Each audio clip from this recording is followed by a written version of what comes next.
В эфире телеканала «Итоги дня», в студии Кристина Якупова. Здравствуйте. Коротко о темах вечернего выпуска. В республике снизилось количество сердечно-сосудистых заболеваний. Это связано с введением кардиоцентра в столице. 4 команды приняли участие в турнире по хоккею с шайбой, посвященному Дню защитника Отечества в Ленске. Сотни жителей Якутска за прошедшие выходные посетили места активного отдыха. Экспедиция на вездеходах выехала в отдаленные поселения Якутии. Стелла «Город трудовой доблести» будет установлена в дни празднования столетия Алдана. Социальный фонд начнет назначение пенсий и выплат по временной нетрудоспособности в Донецкой и Луганской народных республиках, Херсонской и Запорожской областях с марта месяца. Об этом сообщил министр труда и социальной защиты страны Антон Котяков. Он отметил, что при этом ряд федеральных мер поддержки, например, материнский капитал и единое пособие для семей с детьми, доступны уже сейчас. Для оформления пенсии жителям потребуется обратиться с заявлением в отделение социального фонда по месту жительства. Также необходимо предоставить документы, подтверждающие трудовой стаж. По многим показателям развитие социальной и экономической сфер Дальневосточного федерального округа в 2022 году превысило общероссийские показатели. И это во многом благодаря строительству социально значимых объектов. Так, в республике снизилось количество сердечно-сосудистых заболеваний, в том числе снизилась смертность молодых людей. Специалисты связывают эти показатели с введением нового кардиологического центра. О работе лечебного учреждения узнавала Мария Кардашевская. Строительство республиканского кардиососудистого центра велось в рекордно короткие сроки – 2 года. И как итог, в апреле прошлого года в Якутске открылся уникальный объект, оснащенный лучшим оборудованием. Центр имеет 6 клинических отделений, 3 операционных зала, гибридную ангиографическую операционную, МРТ, КТ, УЗИ, кабинеты реабилитации и физиотерапии. Как отмечают специалисты, за этот год количество сердечно-сосудистых заболеваний снизилось на 10%, а смертность людей трудоспособного возраста – на 14%. Таким образом, мы впервые добились того, что в Якутии стали меньше умирать от болезней системы кровообращения. И по абсолютным цифрам, можно сказать, мы получили цифры около 3500. Всегда мы доходили до 4000, теряли людей. И поэтому можно сказать, что строительство кардиососудистого центра позволило уже в первом году работы кардиоцентра получить такие результаты. Мы надеемся, что в последующем углубление работы, совершенствование работы кардиососудистого центра позволит дать еще более весомые положительные результаты. В центре работают и лучшие врачи. Один из них – хирург с 45-летним стажем, основатель кардиохирургической службы республики, который первым провел ортотопическую трансплантацию сердца не только в Якутии, но и на Дальнем Востоке – Петр Захаров. Врач с золотыми руками признается, что с открытием нового центра перед кардиохирургами открылись новые возможности. Конечно, я сразу скажу, что тут сравнение не подлежит. Прошлый год небо и земля, так прямо скажем. Это современное оборудование, которое отвечает мировым стандартам. Это нас очень радует, устраивает, и мы работаем и готовы тоже покорять новые вершины, идти вперед. Через поликлинику кардиососудистого центра за 2022 год прошло более 20 тысяч пациентов. Около 5 тысяч из них были госпитализированы в стационар. Только за прошедший год, а это с апреля по декабрь, в центре провели около 700 эндоваскулярных операций на сердце и сосудах головного мозга и более 200 открытых операций на сердце. Таким образом, кардиососудистый центр, построенный в рамках президентской дальневосточной единой субсидии, стал самым высокотехнологичным кардиологическим центром на Дальнем Востоке. Мария Кардашевская, Лилия Уваровская, Илья Сырометников, Якутск. В Якутии на реализацию программы «Комплексное развитие сельских территорий» в этом году предусмотрено порядка 633 миллионов рублей. В рамках основного мероприятия программы «Современный облик сельских территорий» в этом году начнется строительство 9 объектов капитального строительства. Кроме этого, в этом году в Якутии по данной программе планируется ввод в работу 11 объектов капитального строительства и реализация 5 мероприятий. В поселке Тикси на озере Мелкое, где ранее зафиксировали снижение уровня воды, рассматривается возможность установки резервного водозабора для обеспечения водоснабжения. Об этом сообщили на совещании под руководством председателя правительства республики Андрея Тарасенко. Ранее в ходе отчета правительства в Булунском районе председатель правительства поручил подготовить план восстановления трубопроводов, которые соединяли озера в поселке, но сейчас заброшены. Для организации забора воды с поверхности водохранилища ГУП ЖКХ направит в поселок материалы для устройства передвижного водозабора, включая насос и трубы. Также в поселке планируют обустроить новые охлаждающие установки, которые позволят уменьшить утечку воды. В этом году первенец промышленности республики город Алдан отметит свое столетие. В рамках празднования юбилея состоится открытие стелы, посвященной трудовым подвигам алданцев. Подробнее Руслан Павлов. В прошлом году алданцы отметили первую годовщину в статусе города трудовой доблести. Реализацию данной инициативы ждали и лелеяли на протяжении 6 лет. Все это время идея активно продвигалась. В 2021 году вопрос вышел на новый виток развития. Желания алданцев поддержали на уровне республики, и дальнейшие действия развивались стремительно. Уже летом того же года было организовано голосование в поддержку инициативы. К процессу подключилась вся Якутия. Голосовали электронно и на бумаге, собирая подписи поддержки. Все желали одного – справедливого решения, и оно последовало. Славен трудовыми рекордами и легендарный город Алдан. На якутской земле были обеспечены треть общесоюзной добычи золота и 80% слюды. Спустя 2 недели указ о присвоении Алдану звания «Город трудовой доблести» лично вручил местным градоначальникам глава республики Айсен Николаев. Многие же спрашивают, а что нам за это дадут, тогда это. Ну, это немножко материально, так, а есть же вещи очень важные в духовном смысле. Вот что дает звание город-герой, например, да. Вот, но все же жители городов-героев нашей страны гордятся тем, что они стали городами-героями в годы Великой Отечественной войны. То же самое будет и с городами, уверен, трудовой доблести, потому что это те города, которые на самом деле благодаря труду людей, которые в них жили, работали, была выкована наша великая победа в Великой Отечественной войне. Присвоение звания дало городу право войти в федеральную программу по сооружению комплекса трудовых подвигов алданцев с установкой героической стелы. Произойдет это в этом году в рамках празднования столетия Алдана. Алдан – город трудовой доблести, ему 100 лет. Сегодня нужно понимать, что это административный центр Алданского района. До середины 70-х годов это был административный центр вообще всей Южной Якутии, который объединял и Нерюнгринский район, и Алданский район в один. Одновременно с этим нужно понимать, что это праздник зарождения промышленности Якутии. Вот между всеми этими событиями должно стоять знак «равно». И самое главное, наверное, сейчас все зависит от слаженной работы оргкомитета, органов местного самоуправления, правительства республики. И в конечном итоге мы, наверное, скоро узнаем, какой же все-таки будет праздник у нас. В целом мы оценим, что мы успеем. Конечно, сроки очень сжаты, но, во-первых, столетие Алдана, во-вторых, Алдан признан городом трудовой доблести, и эти два события, они как раз в этом году нам дают повод для празднования, отмечания такого действительно, знаете, как отметить заслуги прошлых лет, это всегда важно и почетно, чем свои какие-то нынешние достижения. Поэтому я думаю, что это как раз для нас намного важнее, и вот эта память, это вот патриотическая нота, она усилит в целом вообще все наши сегодняшние действия, шаги и результаты. Стелла разместится рядом с центральной площадью города. Архитектурный проект уже имеется, а ее торжественное открытие состоится 2 сентября, в дни празднования столетия Золотого города. Руслан Павлов, Сергей Шипачев, Александр Лукин, Алдан. Правительство России выделит 30 российским вузам более 10 миллиардов рублей на развитие передовых инженерных школ в этом году. Эта сумма в несколько раз больше, чем в прошлом году, сообщил премьер-министр Михаил Мишустин. В кооперации с промышленными партнерами университеты продолжат работу по укреплению кадрового потенциала России. Мишустин отметил, что в стране очень много талантливых ребят, которые способны приумножить успехи российской инженерной мысли. Он также сообщил, что в деятельности инженерных школ теперь смогут принимать участие и школьники. В Мирнинском региональном техническом колледже прошло мероприятие, которое завершило проект «Самый дружный интернациональный колледж», ставший победителем в районном конкурсе субсидий НКО. Молодежная ассамблея показала дефиле в национальных костюмах. Они были сшиты на заказ в рамках проекта.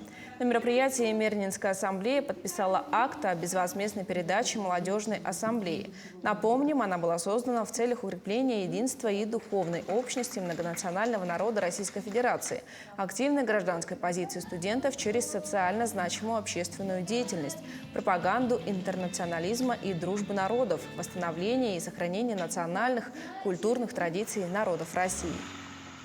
Проект начинали думать уже давно, потому что наши студенты активно участвуют в различных мероприятиях, как городских, районных и республиканских, но проблема стояла это в национальных костюмах.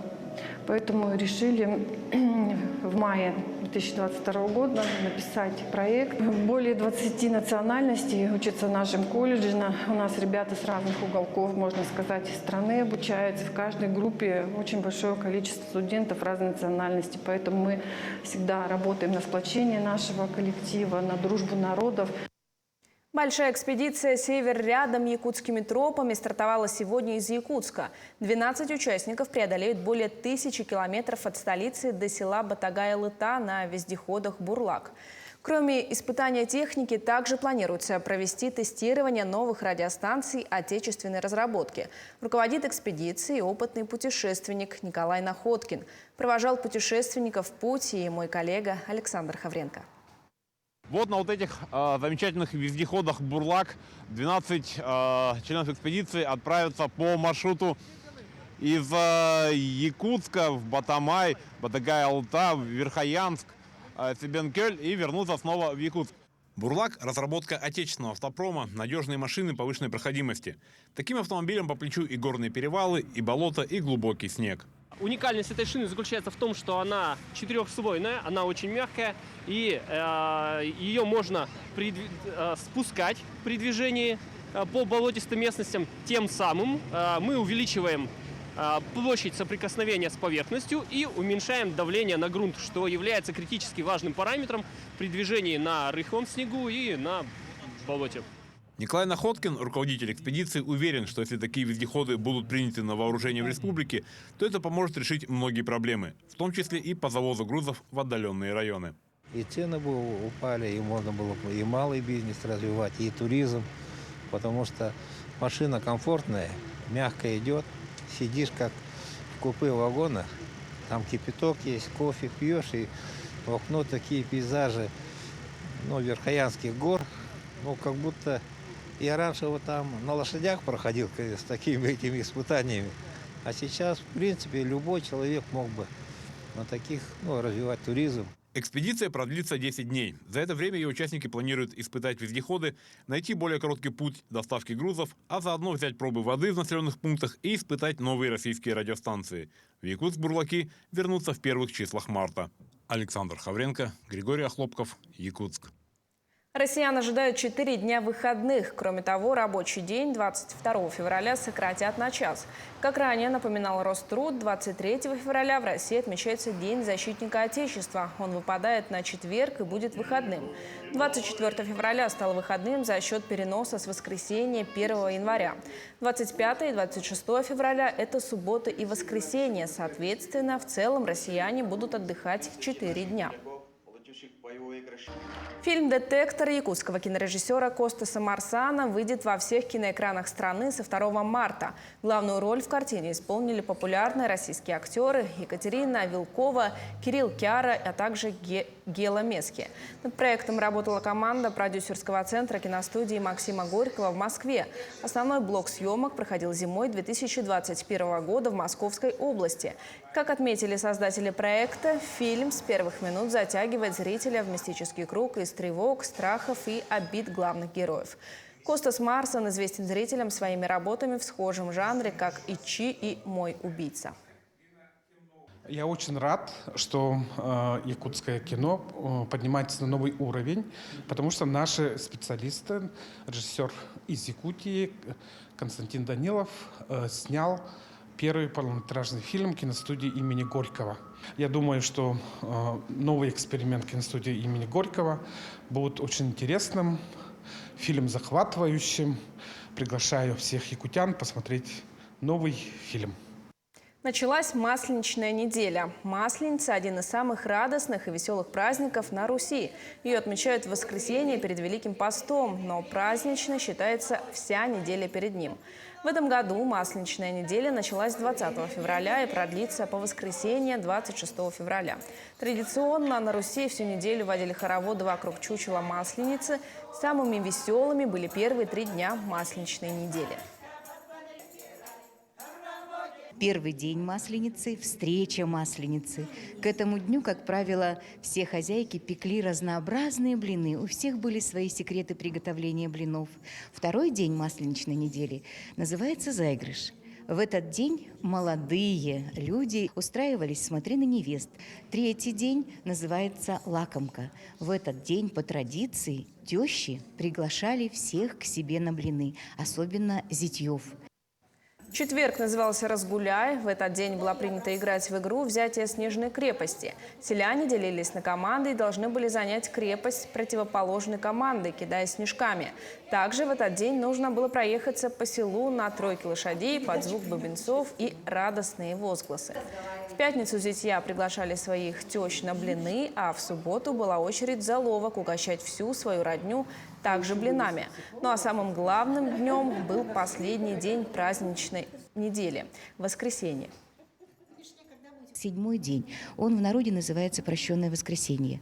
В этот день истори так повелось, что и языческие традиции празднования, и потом уже христианские традиции совместились. В прощенное воскресенье по языческим обычаям мы сжигаем чучело Масленицы.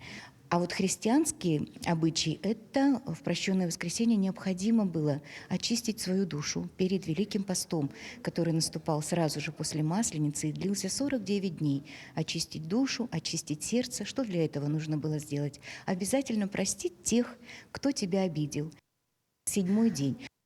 В спорте скалолазание планируют включить в перечень демонстрационных видов спорта в международных играх «Дети Азии», которые пройдут в Якутске в 2024 году. Этот вопрос обсудили во время круглого стола по развитию данного вида спорта в республике. Для того, чтобы скалолазание вошло в программу, первым делом в спорткомплексе Дахсуна в кратчайшие сроки должны возвести скалодром, отвечающий олимпийским стандартам. Отметим, в Якутии скалолазание в основном развивается в системе образования. Скалолазные стенды имеются в 8 школах республики.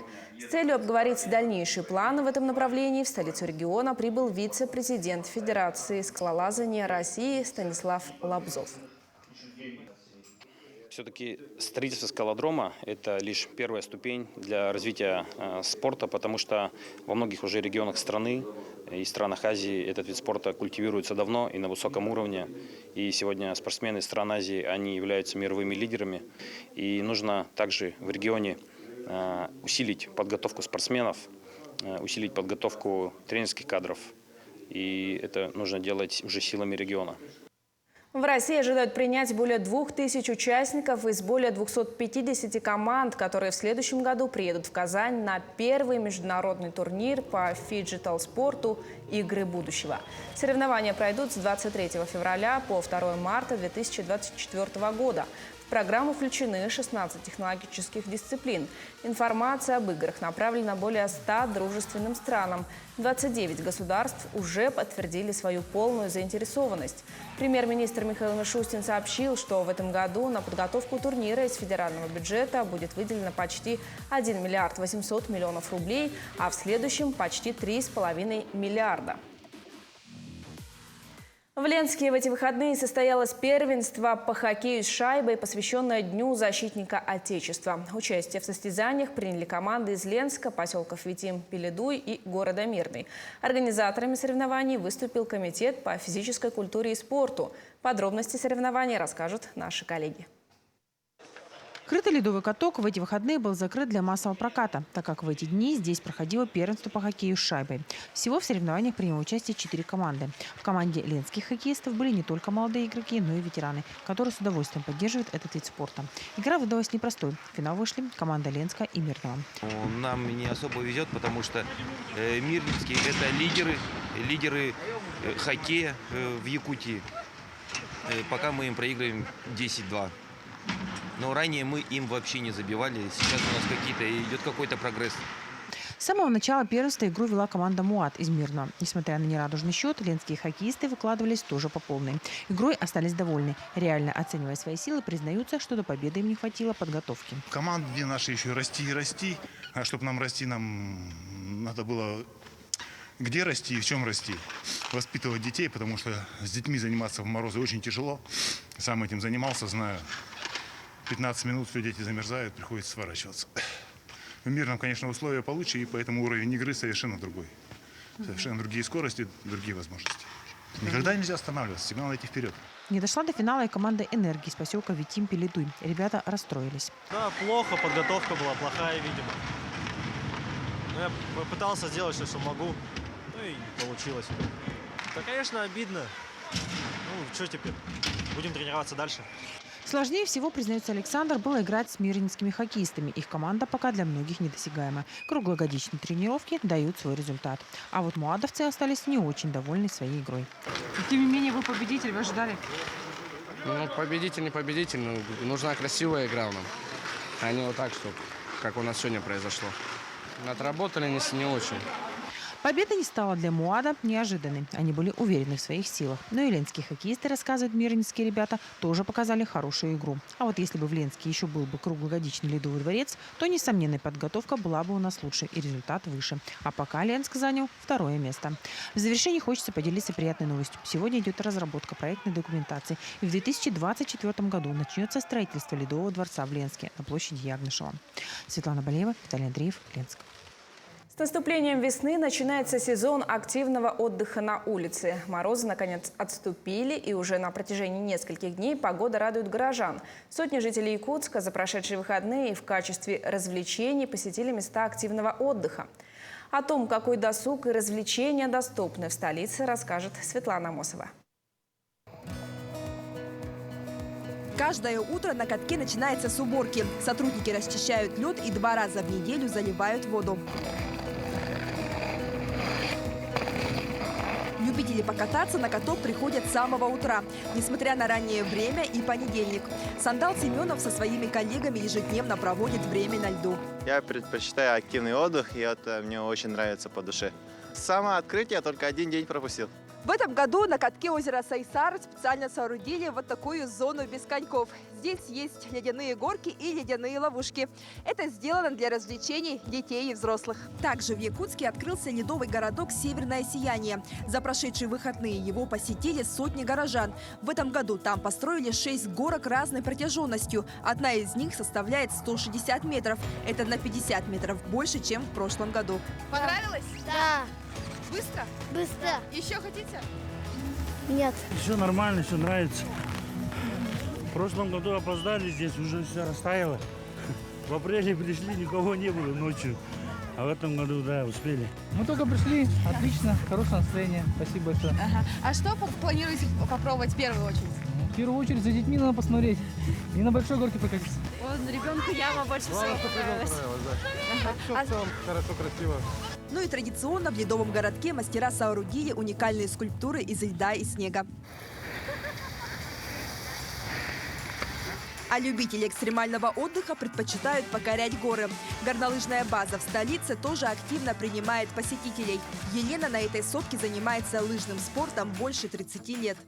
Я только на лыжах, на этой горке с 1990 года. И так вот у нас такая группа, очень хорошая, дружная компания любителей лыж и сноубордов. Очень приятно приходить сюда по выходным, прям с удовольствием. Свежий воздух, снег, весеннее настроение. Активный отдых помогает держать организм в тонусе. Речь не только о физическом состоянии, но и моральном. После такого отдыха ощущается прилив сил, возникает чувство радости и счастья. Занимайтесь спортом, катайтесь на сноуборде! Светлана Амосова, Яна Захарова, Галина Чекурова, Илья Сыромятников, Семен Семенов, Якутск. На этом все. Наши корреспонденты продолжат следить за развитием событий. Оставайтесь на нашем телеканале, не переключайтесь.